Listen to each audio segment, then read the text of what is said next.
চিপের পাকা চুলগুলো একটু কালার লাগাচ্ছি। কালারের নামটা বলো। মার্ক জেল কালারটা। নাম এবং কোনো ক্ষতি আছে কিনা? এখানে আমার তুর্য ভাইয়ের একটা শপ আছে, ওখানে গেলে আপনি পাবেন কালারটা। বিগ বাজার। আপনাদের সবাইকে আমন্ত্রণ থাকলো।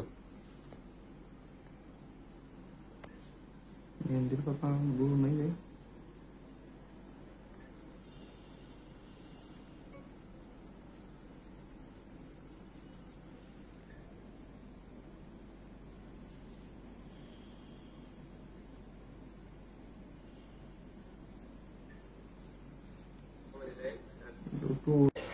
এতক্ষণ তো সাথে ছিলেন, দেখবেন না কেমন কালার হলো।